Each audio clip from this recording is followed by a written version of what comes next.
Qu'est-ce qui fait que certaines personnes restent dans des situations professionnelles qui ne leur conviennent pas du tout?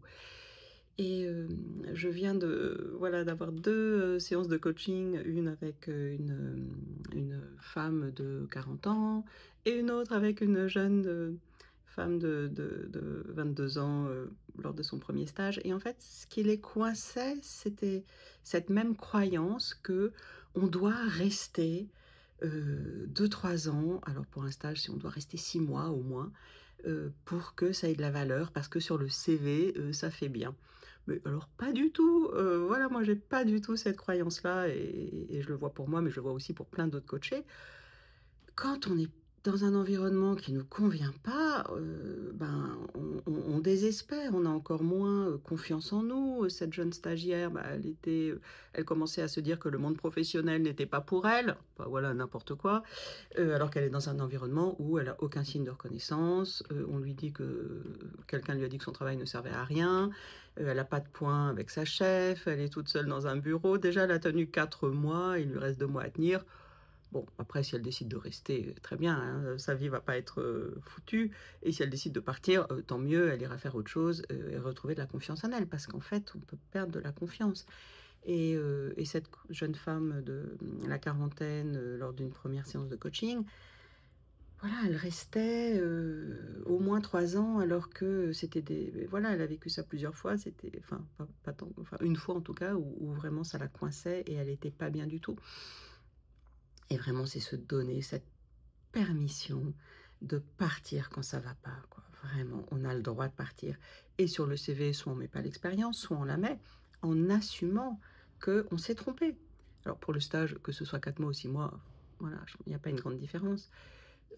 Et pour un poste, bah, si c'est 3 mois, si c'est 6 mois au lieu de 3 ans, si c'est 1 an au lieu de 3 ans, c'est pas dramatique de dire: «Bah, voilà, je me suis rendu compte que ce poste n'était pas pour moi, que cet environnement n'était pas pour moi, que ce domaine n'était pas pour moi, que ce travail n'était pas pour moi».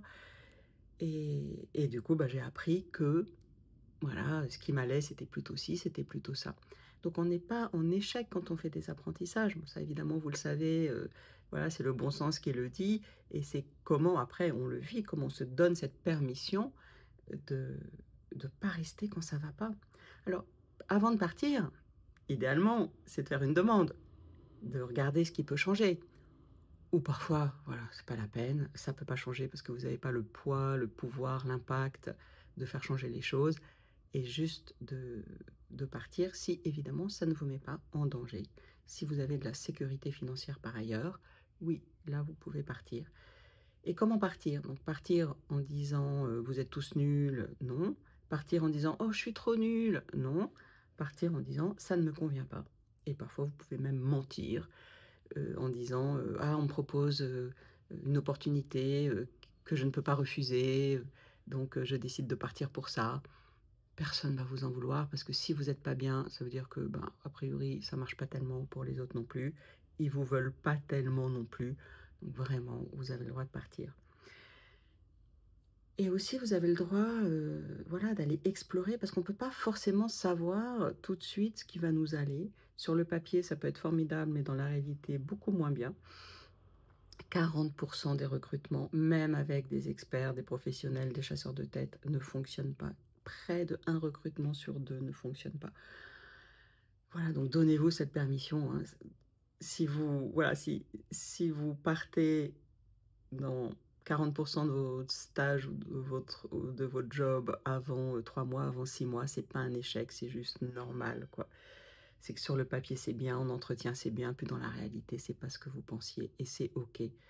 Vous avez pas à vous dévaloriser, c'est pas une question que vous avez un problème. Si oui, vous partez si aucun job ne vous va, oui, OK, là, il peut y avoir un problème.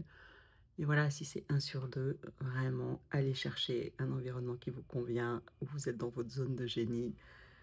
Vraiment, vous avez le droit de partir pour aller trouver ce qui vous convient, et c'est tout ce que je vous souhaite, pouvoir être dans un stage, un job, un environnement qui vous aille le mieux possible. À très bientôt.